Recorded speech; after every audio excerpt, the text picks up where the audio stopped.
Welcome to my February reading vlog. So, hello, welcome to Actual Spinster. My name is Anna Marie. Yeah, I mean, to begin with, I thought I would maybe talk to you about the books that I'm currently reading and then a couple plans I have for this month. Yeah, because I'm actually going to be involved in, let's say, at least one, if not more, buddy read. If you've been following along, you know how much of a contrarian I am, so yeah, we'll all have to see how successful I am. But the things that I'm currently reading, I mean, I'm actually currently reading, at least on Storygraph, I'm reading 9 things, but a lot of those things are, well, one of those is like a book related to Jewish holiday observance, which I read sections of throughout the year before the relevant holiday, so that doesn't really count. And then there's like 4 books on there that are like books I'm currently reading for my PhD, and like I kind of wanted to record the page count that I've been reading from there on Storygraph, so that's why they're being marked as currently reading on there. And some of them like I will make progress with in this month for sure, but like, you know, it's never really an aim to finish them, and I don't know that I will read all of them, especially one of them. I definitely won't read all of it. Then the things that I'm currently reading more kind of purposefully and like continuously and in full is Men at Arms by Terry Pratchett and The Golden Notebook by Doris Lessing. Both of these I'm enjoying, definitely. I mean, this is a Guards series Discworld novel, and I don't really like the Guards series especially, so it's fun, but like it's not gonna be a fave. But this I'm like 90 pages in right now, and I'm really enjoying it. I think this is really fantastic, super interesting and like sophisticated in terms of like gender and left-wing politics, and just exactly what I want to be reading. So yeah, I'm really like enjoying getting into this for sure. In terms of my plans for the rest of the month, I definitely have quite a lot of things I actually would like to read. Obviously we'll see how much I do read though. I did sign up to participate in the author read-along that Sarah from Hardcoverhearts is running of Natalia Ginzburg's works, and that's where you read in publication order all of her work, and a lot of them are quite short, novella length, which is helpful in terms of, you know, having lots of things to read. But even so, I might not be able to A, keep up, and B, I might just not want to. So we will see. I'm gonna definitely try to read the first one within the time frame, which means I kind of need to read it today actually. Is that right? Or maybe tomorrow. Actually, over shabbes is when I need to read it.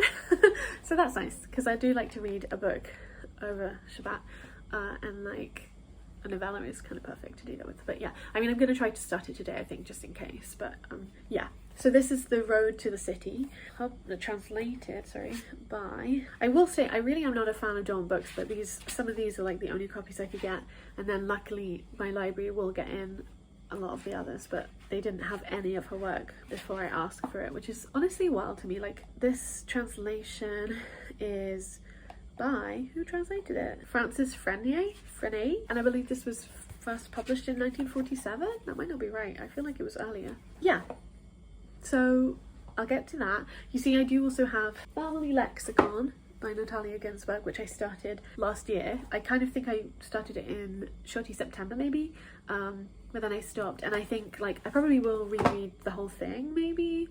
I think I got like 25 pages in, but not very far. And this is definitely the one of her novels that I want to read the most. And unfortunately, I think in terms of the schedule, it will come last. So that's another reason why I might just read whatever I like. But you know, we're gonna try. Yeah, so that's The Road to the City.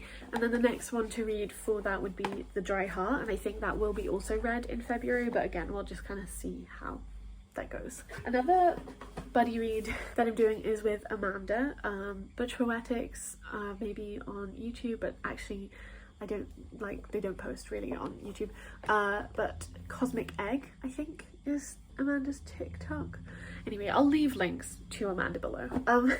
By Borg, maybe still on Instagram. But yeah, so we're gonna try and buddy read this, which is You Exist Too Much by Zaina Arafat, which is a Palestinian novel. In Brooklyn, a young woman moves into an apartment with her first serious girlfriend and tries to content herself with their comfortable relationship. Soon her longings, so closely hidden during her teenage years, explode out into reckless romantic encounters and obsessions with other people. It looks like it's about homesickness as well as like love, so I think it will be really interesting. It actually starts in Bethlehem, or like with like a little vignette set there. So yeah, I think this will be timely to read, but also just like interesting, and always good to read like queer Palestinian fiction. Okay, another book I would like to read is a book that I picked up whilst I was in New York, and that's Little Fish by Casey Plett. This feels like a winter book to read, you know? Maybe it's because of the cover, but also I just think like the wintering energy where it's like kind of difficult and you just have to like get through in order to survive, that seems to be kind of like it. But yeah, this is about a trans woman, a 30-year-old trans woman who returns, I think, to like the Mennonite community that she left in order to find out more information about her granddad, who may or may not have been trans. I'd really like to make some progress on my 1920s reading this year. I feel like I maybe read one thing from the 1920s last year, which was Lad in the Mist, but I've quite kind of stopped, which maybe is because my academic focus is not quite on the 1920s so much anymore. But either way, I'd really like to keep reading from the 1920s, so maybe if I pick up Dangerous Ages by Rose McCauley, that would be cool. It's quite short too, so that's useful. A very large book that I would like to start potentially, because it did take me a really long time to track it down, but hopefully now that I have it I can get to it, and that's Meanwood by Nicola Griffith, which is the second book in the I'm not sure what it's called, but like the Hild series, where the first one came out a very long time ago. I did also think maybe I will reread Hild before I pick this one up, because I did read it many years ago, because I think that came out in 2013 and this then came out 10 years later. I don't think I read it in 2013, but even so I think I read it like 8 years ago, maybe less, I'm not sure. Don't you just love the cover? Like, I love the cover. So yeah, we'll see if I reread Hild or if I don't. If I don't, then I'd love to pick this up, but if I do, obviously I probably won't get to this month then, but maybe in March. A non-priority book, but again another book that I'd maybe like to get to, is Alatsaway by Darcy Littlebadger, which again is another book that I brought back from New York.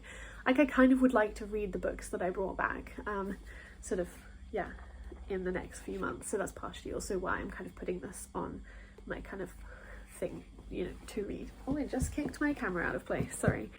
That's sort of like where I'm at in terms of what I'm currently reading, and what I would like to then get to, and we'll kind of see, yeah, how it goes. I'll obviously check in when I can, and I will, yeah, update you as I go. In an ideal world, I would finish one of these, I mean probably this one, because this is going to take me a while, before I start a new book, but I think I will just have to see when Amanda wants to start reading You Exist Too Much. But I mean, maybe I can finish this today, that would be really great. So anyway, that's that.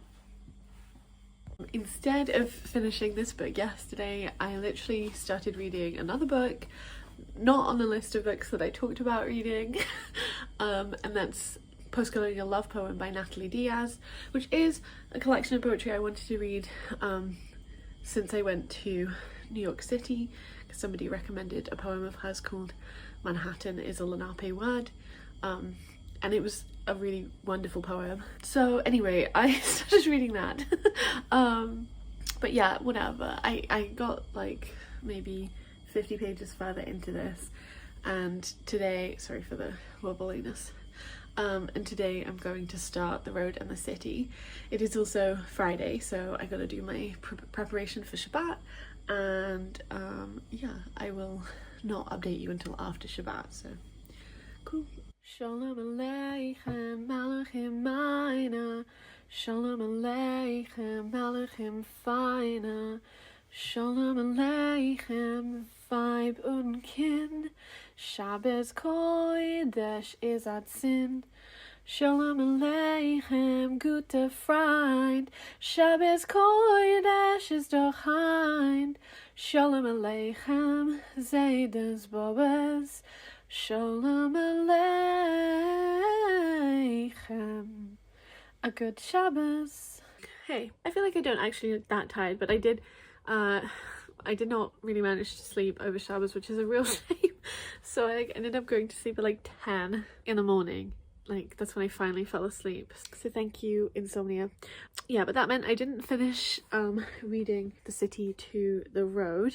Nope, The Road to the City during Shabbat, but after it finished, I just finished it. I wasn't like prepared for this to be as like about like violent misogyny as it was, I guess is the takeaway.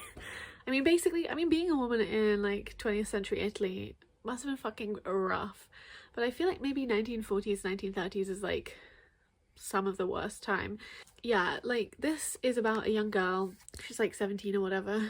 It's just a very short kind of snippet into like a particular time of her life where things are gonna like massively change for her, I guess. She lives in a little village near a city, and she dreams of like a different life, life with a rich man instead of living in her like large family's poor house, surrounded by her father's like, I don't know, aggression and her mother's deep sadness. And like it's also kind of about one of her like cousins, I guess, like some kind of relation but not in her immediate family, called Nini, who is, yeah, like just part of the story, I guess.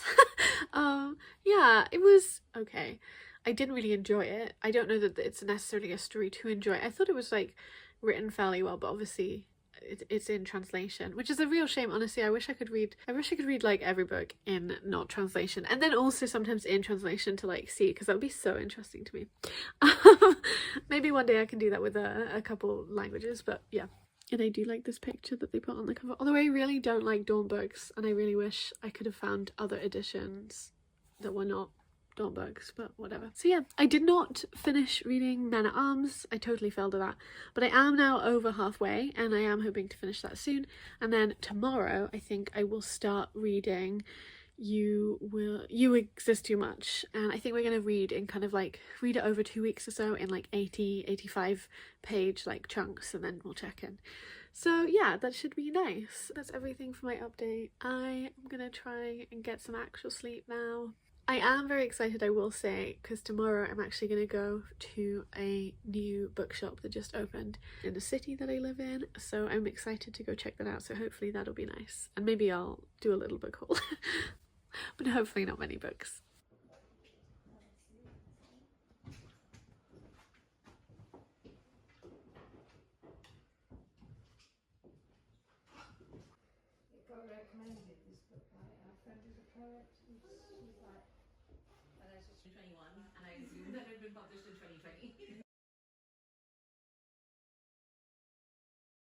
Hi.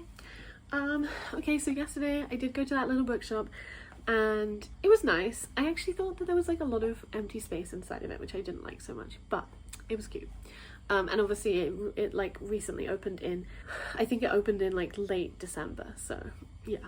But I did pick up a little book. So they had like a small secondhand section, and so I got this from the secondhand section for like £3.50. And this is Who Was Changed and Who Was Dead by Barbara Comins. There's like a little, I can't remember exactly what it's called. It might be called the Persephone Project, but it's not Persephone books related. It's like a separate publishing project where, yeah, older books that are experimental and by women, I think, are published. And they, like, for example, I think I read their publication of Leonora Carrington's short stories a couple years ago, and this I think is one of the books that they republished. So since I sort of saw it through that project, I was like, oh, interested in it. It obviously has this really fantastic title. What a great title, Who Was Changed and Who Was Dead. And it just looks to be kind of like a weird little novel about a man called Eben Willow Reed and his daughters. Grandmother dresses in magenta for her 75th first birthday. Well, basically it just looks like a kooky family dealing with their grandmother dying. Villagers keep dying, and at the house on the river, plates are thrown across the luncheon table and a tortoise through a window. The newspaper asks, who will be smitten by this fatal madness next? It's from the 50s. Yeah, and Barbara Comins wrote a bunch of other stuff. I think I actually put her other stuff on my TBR as well. Yeah, one of them was Our Spoons Came from Woolworths. The Vet's Daughter as well, I've heard good things about. So yeah, I got that. Still trucking away with my reading. I've only read like 5 pages of this, and it was like pretty sweet and also really sad. I think it's gonna be a really, really sad read, but yeah. Hopefully I'll finish this today, but I feel like I say that every time, and I don't, so we'll see. But I'm like getting there, and I'm actually probably more like this far in. Okay. Hi, so update. I finished reading this. I painted my nails pink.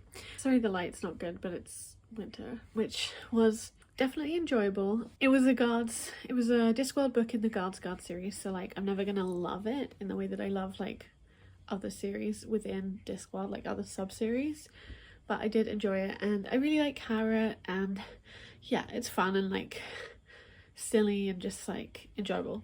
And I think after reading this, which is my third Discworld book of the year, I'm gonna not pick up one for a little while again. So I am still reading, well, a bunch of other things. I haven't made like any progress in You Exist Too Much, but that's what I'm planning to get to and read a chunk of next. I will say I'm kind of itching to pick this up, Little Fish by Casey Platt. I'm definitely gonna wait like a little bit longer, maybe once I get like a third of the way into You Exist Too Much, because that's sort of like where I'm aiming for until I talk with Amanda, then I'll pick this up. But I don't know, I also might wait until I've read this week's Natalia Ginzburg book, The Dry Heart. This edition is also translated by Francis Frenier, or Frenier, which is who translated my edition of the other book that I read, The Road to the City. So yeah, I've got until, well, the time we'll talk about it is on Sunday, so if I read this over Shabbos, that would be good.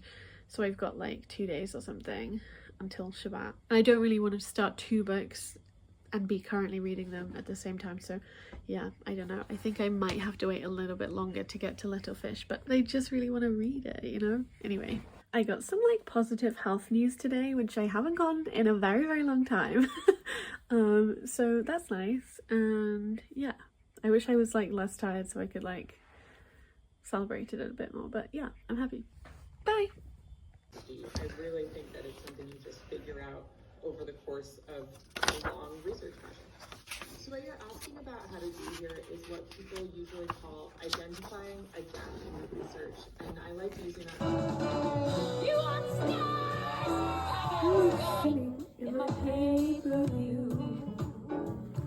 How long's it been in a moon? Hello. So I read The Dry Heart over Shabbat, and I didn't like it very much. I mean, it was fine, and I think there's stuff to talk about with it, but I just like, yeah, didn't really like it. It's about a woman who's in an unhappy marriage. She murders her husband like right at the beginning of the book. Then we kind of go back in time, and then about like sort of why, but also just like her life, the conditions of her life. Yeah, I just sort of felt like the character held me from afar, and also like I agree, you know, marriage and heterosexuality is bad. So I'm just kind of like on the same page, you know. I did think that the main character, who's unnamed, I did think that she had gay energy, so there's that. I was going to pick up Little Fish next, but I actually think I'm going to keep reading You Exist Too Much first, because me and Amanda have kind of decided to read it a bit quicker than we were going to, partially because I don't really want to be in this woman's head for a while. But I am, like, I think it's good, and like, you know, I'm not like enjoying it because it's exceptionally sad. I mean, I'm looking forward to reading the rest of it. I just sort of don't want it to like hang over me, if that makes sense. So the Republic of Consciousness Book Prize was announced a couple days ago. I did actually make a video about that, which has definitely already gone up. And one of the books on the list, one of the ones that I'm most interested in, was The End of August by You Miri, translated by Morgan Giles. So I got it. But also I didn't expect it to be this big. Like, it's bigger than normal books. And it's like 700 pages, which I did know, but again, it's just like, it's not just like 700 pages, it's literally bigger than other books. Like, I would kind of like to read this before the shortlist is announced, and then I'll see what's on the shortlist, and I will decide what to pick up after that, I think, maybe. Obviously, I'm also trying to read more books published before 2000s than after, so I also kind of need to like make sure I'm keeping up with that too. Okay.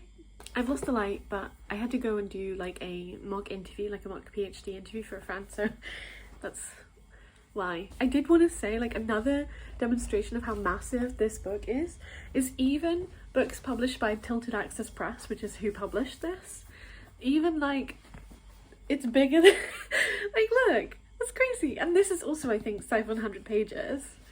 This is a Tomb of Sand, which I really want to read.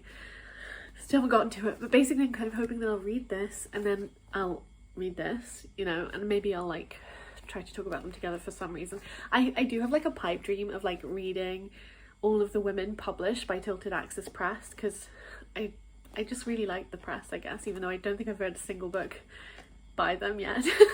I've just been like, you know, appreciating them from afar, I guess. I guess I just wanted to like check in quickly to kind of say, like, I think I'm gonna try and chill out a bit, because yeah, I've been like sort of trying to take a break, but then in my break time I've been doing a lot of stuff that does make me really tired, and obviously I'm chronically ill, and like even though sometimes I want to do things that like I want to do, I'm still affected by being chronically ill, even for stuff that I want to do. And I haven't really been in the position for a while where there's stuff I have, like I want to do, and I have some energy for it, but not loads. So I do actually have to start managing and like holding back and not just going to the things I want to do, or like trying to do all of the things I want to do, which does speak to like having, you know, more energy, which is nice. I sort of realized a couple of days ago, like I stopped being able to read for a second there, and like that was pretty stressful. And then I realized how stressed out I'd been by the fact that I've been trying to do work, but I've been unable to concentrate, and I've also not really been sleeping like at all. And instead of just kind of like allowing myself to take a proper break, I've just been trying to like push through, but it's not gonna work. I did, however, have like a supervision today, which I guess is also why I was like stressed and trying to do work, but you know, and that went fine, and like, you know, my PhD keeps going, and like I feel pretty happy with how it's going, and I have a lot of work to do, but I feel like okay about that right now. So that's also really nice, a nice position to be in. So hopefully I can take that reassurance that I'm like on the right path, and my supervisors, you know, believe in me and think what I'm doing is interesting and good, and like I have somewhat of a direction, and I can take like, you know, a little break where I properly break and properly rest, and then I can get back to it. Amanda has actually finished You Exist Too Much, and so I'm trying now to catch up so that we can talk about it, but I'm also trying to be chill about it, and like if it takes me a little while, that's okay. Yeah, I'm about 100 pages in. It was like right the day when I realized like, oh, I can't read and I've been pushing myself too hard, that Amanda was like, hello, I finished it. So we're a little bit out of sync, but it will be okay. And like, yeah, once I finish it, I will be able to talk with them about it.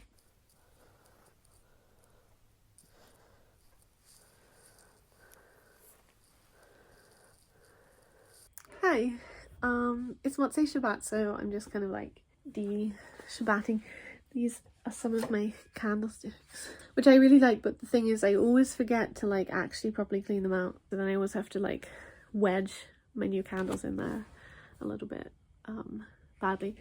It's very messy behind me. Anyway, so I guess I just kind of wanted to film because I just finished this over Shabbos. Like I read about 150 pages of it, and it was so sad to me.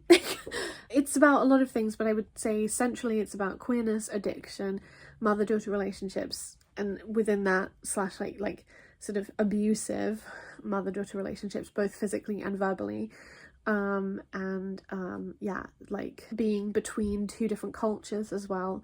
I did think a little bit in terms of how sort of melancholy it is, and how it's thinking about being in a between space, because you belong to sort of two different cultures, like Palestinians and like American. In this case, I did think a little bit about Stubborn Archivist by Yara Rodriguez Fowler, which is about being like this British Brazilian woman, and it's also sort of a bit about her relationship with her mom as well, and her kind of melancholy about being like kind of between cultures, between countries, places. They're very different books, and I think Stubborn Archivist is ultimately, while still very melancholy, it's a much less intense, and like yeah, it doesn't deal with violence like this book does. This is definitely pretty upsetting at points, and I think it's also about rage in a way, but yeah, that is like a central focus on the protagonist's mother, she's pretty horrible, and she like is very yeah, angry, and she flies off the handle a lot, but she also, you know, she, like the narrator, main character, she, you know, craves her mother's love still, and like is dealing with that, and this book is about that. And then it's also about a lot of her relationships and trying to deal with her sort of obsessive personality around yeah, other people especially who are unattainable to her, and intimacy. And yeah, it definitely does touch on like Palestinian experiences of displacement, and like the Nakba, and like the 67 war, and it talks about like the difficulty of visiting and like having any kind of mobility into or out of Palestine and the West Bank and stuff like that. I think it's set maybe in like the early 2010s, but I'm not sure. Yeah, I think that's all I want to say about it right now, but maybe I'll come back to it later. I'm glad I finally finished it though. He kind of creates an imagining of Palestine before the occupation, and also kind of, you know, into this idea of like what the life and normal. So this story told in 2 parts, only 100 pages long. The first 50 pages is a fictionalized reading.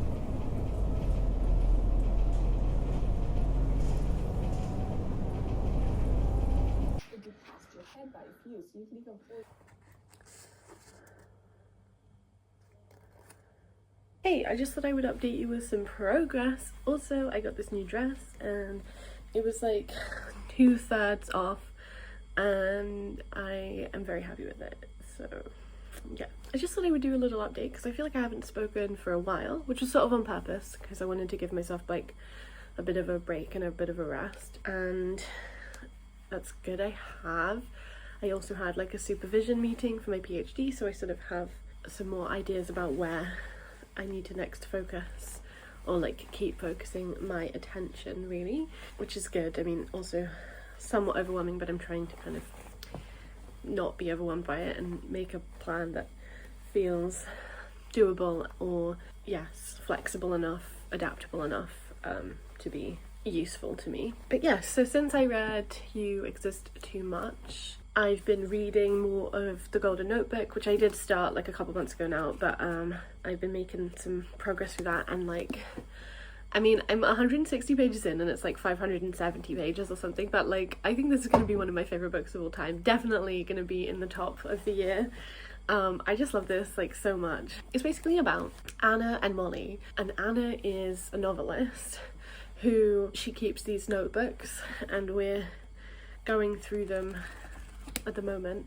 And like the Black Notebook is about sort of her time in South Africa when she was like part of the left there, and also was sort of falling in love with some people there, and she wrote a novel that was like pretty successful, sort of based on her experience, but not really, or at least like that's the sort of very interesting question in terms of like novels. So this obviously also has like a ding for me because it's interested in the novel form, and how that reflects or refracts real life. And then it's also interested in left politics, again within the novel form as well, which is also very interesting. And yeah, so Anna keeps these like different notebooks. There's like a red one which is about her like interactions with and involvement with the Communist Party, like British Communist Party in the 50s. There's also a yellow one which is the one that I've like just kind of started reading through now, and that seems to maybe be a novel, but maybe not. But there's also a way that this is like echoing itself within itself in a way that feels very interesting, beautiful, and like smart, and then also part of the kind of points it's attempting to make, I think, about like novels and about real life and about people in general and politics and the inconsistencies of people, but in a way that feels not like, and therefore left politics are like useless, but more so in a kind of tender way of as a, I don't know, compassionate look at sort of people trying to make the world better, I guess. I don't know, that feels very trite when I sort of say it like that, and you know, I've still got a while to go and I'm very much looking forward to keeping on reading it. So yeah, I really hope I can finish it. I honestly hope I can finish it this month, just because like I love it so much, like. And then I did finally last night start reading Little Fish by Casey Platt. I started reading this and I read the first chapter just standing up because I like started by like looking at it, and then I just kept reading, and I didn't want to take a break to like find a seat and get comfortable. So I just stood there and I read it. Which, yeah, it was very like sort of immediate and was already exceptionally sad. I started crying at the end of that chapter, and then I was just like, life is so sad but it's so beautiful. But yeah, so it starts with the death of Wendy, the main character's grandma, and she goes to the funeral, and then at the funeral a woman called Anna, or like actually after the funeral, sorry, a woman called Anna calls up the house, and then Wendy's like, oh, I'm so sorry, like my grandmother is dead, although actually she tries to like distance herself from family because she doesn't want to be like recognized as the trans relative. And but then the woman says on the phone that like Wendy's grandfather was like the trans child, like trans daughter. Wendy is trying not to show that she is.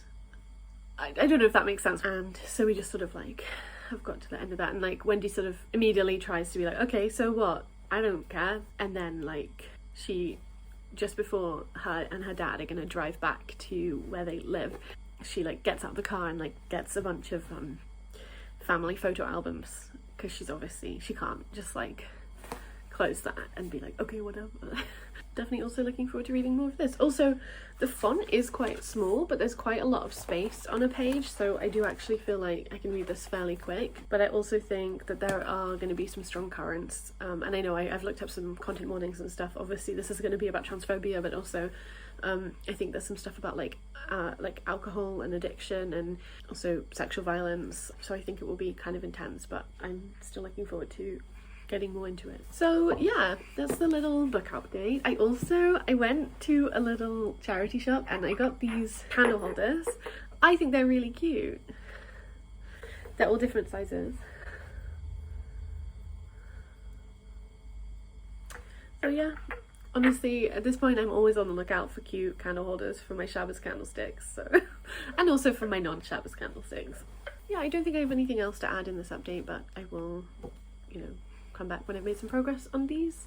I need to kind of get back into reading the periodical columns that I have been reading again. Like I was reading some, you know, in December and January, and then I sort of stopped. So I need to get back into that as well. So I need to figure out like a way to kind of structure it, because it does get quite repetitive, as you can kind of imagine. I mean, periodicals are sort of supposed to be repetitive in that way, like that's sort of one of the functions of the form, which means when you bulk read a bunch of columns it can just be a bit boring, even if they are about things you're interested in. Anyway, bye! Is a lower who is the link between the visitor. So, a bit of an update. I know I'm wearing my coat, but like I'm just cold and I'm tired, and that's kind of it, you know. So I finished reading Little Fish.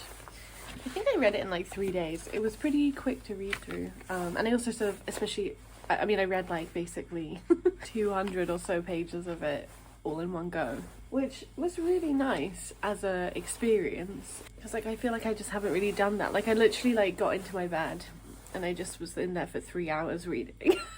But one of the reasons why I did that is because there are some things that are like pretty upsetting in this, so I wanted to kind of like just read through it so that I wouldn't have to be thinking about it in the middle of the book and stuff for that long. So I would definitely suggest that like if you are interested in reading this, you would look up the content warnings. I do also feel like the sort of frame that is given to you on the back of the book isn't as important as it suggests it will be. It's a very like winter book, definitely. It's set in November and December, but I sort of feel like it has January, February energy in the way that it looks at the world, but it does also have some hope in it too. You know, I thought it was really good. I gave it 5 stars. I sort of didn't want to talk about like in depth what it's about, because it's not very, I mean it's sort of plotty, but it's also not super plotty. It's sort of quite like stay present with me in this narrative kind of book, and at points it is very much about sort of faith, and especially like Mennonite faith and experience. There's like a character in here who is integral to the plot even though she's not very part of it for very long. It's a sort of messy portrait of Wendy, who is the main character, but also her sort of friendship group around her, Raina, Leela or Lila, and Sophie. I thought it was very beautiful, and I thought it was very reflective, and I liked how it engaged with the violence in the world but also managed to hold a kind of sweet heart through that, and that's through Wendy herself, really. There is like a lot of alcohol consumption and ultimately like alcoholism, like even if it's not necessarily sort of presented as such. And also drug use and sex work and stuff like that. So quite a lot of it was uncomfortable, and some of it was very stressful and scary, especially because of the amount of transmisogynist violence and harassment that Wendy experiences, as well as her friends and stuff. But obviously it's focused on her. And I think that sort of tension of between the moment something is safe and the moment something becomes unsafe was very like vividly sort of like not necessarily explored, but just like demonstrated over and over again in a way that was really very, I don't really want to say compelling, but just like clearly very well done in terms of how Casey Platt was writing. Like, yeah, I think an exploration of that kind of tension, and also because it sort of is mirrored but sort of not as well, because obviously to pass as a woman is complicated, and also might mean that you experience harassment because people think you're a cis woman, but you also might experience harassment if people don't think you pass as a woman. And then obviously passing, not passing, those things are just like very sort of like momentary, often super arbitrary, based on the person that is like doing this interaction with you, based on the day, based on the lighting, based on like random luck in a way that obviously is just exceptionally difficult to tie down. And yeah, so there's like, because of that sort of understanding, I think that it sort of shows the complexity of living like an out trans life. This book is also quite a lot about suicide, or maybe not quite a lot, but it is about suicide. Suicide happens in it, and there is talk about it. I also do think, though, a little bit like When I Hit You by Mina Kandasamy, this is like an actually very sort of sweet book to people who have experienced that stuff. So there's not very much discussion about how it's done, which I think helps in terms of not being super triggering or sort of like useful. And I was also thinking about something else where, oh yes, there's also sexual assault, sexual violence. But again, I felt like the way that it was not described was sort of also like a gesture, like a sort of generous gesture towards the reader. I don't know really if that's true, and I think I'm just not really saying, you know, things very clearly. I'm really tired, but yeah, I don't know if that makes sense to anybody else who's read it. I do feel like it was both not shy of like talking about horrible and difficult things, but also in a way that felt very thoughtful and not at all gratuitous, and yeah, ultimately kind-hearted, like Wendy herself. So yeah, I ended up using this bookmark, Our Lady Rage is what it says, which was just a bookmark I picked up in Edinburgh like a couple years ago, because I kind of thought it was cute and also sort of ugly. But I felt like it was very apt that I was using it for this book, because there is quite a lot of rage in here, understandable rage. So having finished Little Fish, I am still reading The Golden Notebook. It's like very, I feel like I'm not making that much progress, because even though I spend a while reading it, the text is so tiny, it takes me ages to read like a full page. I am still really enjoying it, but it's just very slow, you know? I would like it if the text wasn't so tiny. And so, because I did finish Little Fish, and I do kind of like to be reading two things at once. Also, I can listen to this on audio, so sometimes it's nice to be able to do that, so I can like keep reading it whilst I'm doing something, and then having like a physical book to read that is only in physical form, like that's sort of nice too, I think. So I think I might pick up Dangerous Ages by Rose Macaulay as that next book. I'm not sure if I will do it like right now, or just let like Little Fish like settle a bit and keep kind of reading going with this. But I think this is the next one that I will pick up. Okay, so now I wanted to talk about something like really random, but I do think it's kind of interesting, because in the 3 most recent books I've read or am reading, and then in a 4th book that I am planning to read next month, there's an Anna character. Like, there's a character called Anna, and the character might not be the main character, but might be kind of important. So the character in Little Fish that's called Anna, she's pretty important, even though, like I said, she's not really in the book very much. She's just like, she appears at the beginning, she sort of throws this like potential bombshell on Wendy, and then actually sort of meeting her or spending time with her narratively is like sprinkled only a little bit throughout. The main character of The Golden Notebook is called Anna Wolf, so there's that.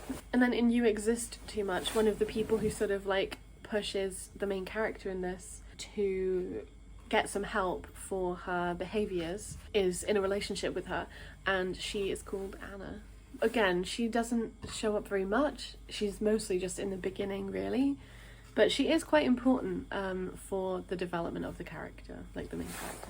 So there's those 3 that I read recently, or I'm reading, and then also this book, which is, like I said, a book I'm going to pick up in March, hopefully, All Our Yesterdays by Natalia Ginzburg, which would be part of the Natalia Ginzburg read-along thing that I'm part of, and I would definitely have to catch up with it because they're way ahead at this point, but that's fine, I don't mind. But yeah, the main character in this is Anna, a 16-year-old schoolgirl in a small town in northern Italy. Anna's everywhere. Anyway, that was kind of random, but I just wanted to say it because I just noticed it recently, and it's not like I've been reading lots of books in between these Annas, like they have come all together at the same time. I'll update you at some point later.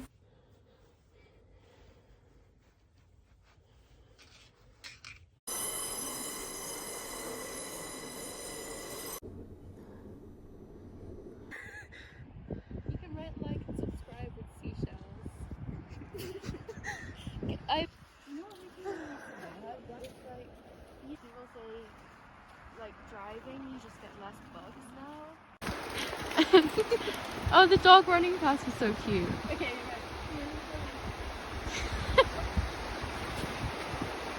Woo! Oh my gosh! Oh yeah, I guess. Yes, yeah.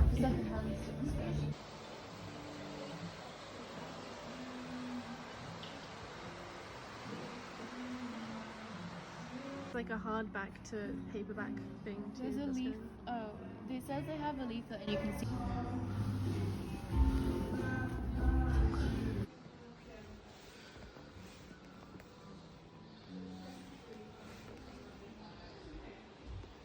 So I'm gonna film this kind of like final wrap up. There are like a couple more days left in February, and like I sort of wish I could keep filming this vlog because like Mari is coming to visit me, so then she would maybe make a little appearance right at the end here, but I'm just like so fucking tired. But I do have like a couple updates, I guess. As you will have seen from like the clips and stuff, I went to Barter Books, which is a secondhand bookshop in the northeast. I picked up 2 books from there. I was actually sort of disappointed because I couldn't find like any of the books that I specifically went there to look for, although I did find a couple really lovely copies of Isaac Bashevis Singer's work. But anyway, and I did of course still come home with 2 books. So but yeah, this was The Colony by Audrey McGee, which says on the top was shortlisted for the Orwell prize, which I always actually do kind of want to like think about and engage with, because like it's really cool. Like I love, like it's politics and fiction like combined, or like one part of the Orwell prize. I know there's like non-fiction and also journalism, I believe. I just also really don't like Cromwell. I just really don't like Orwell, but anyway. Yeah, but I think this is about like the Irish language, 2 men who go to like an island who have different approaches to like this idea of sort of like conserving the island or the people or whatever. One of them is a painter and one of them is like a linguist, I believe, or like a sociolinguist or something. And it just seems like interesting to read. Yeah, obviously I'm interested in language. I love minoritized languages too, and I love like learning and thinking and talking about them. And of course obviously language is such like a sort of integral part of people's lives. Like it's also a way to talk about so many other things as well. So then the other book I picked up was Patience and Sarah by Isabel Miller. This is well, on the cover it's a beautifully written lesbian love story. I think it was originally published in like the 80s, and so I've had it like my eye on it for a while. It's like a historical fiction novel. It starts in Connecticut in 1816. I feel like I'm probably gonna dislike the racial politics of this book, but I also am still interested in reading with it, and I feel like it might have some similar kind of energy as My Antonia by Willa Cather, but I have just heard like good things, and it's often on like older lesbian books to read and or like older historical fiction like sapphic books to read, and this is a women's press copy. And also this is the opening paragraph. One way Martha wanted me out of her kitchen, but another way she didn't want me burning wood to keep just myself warm.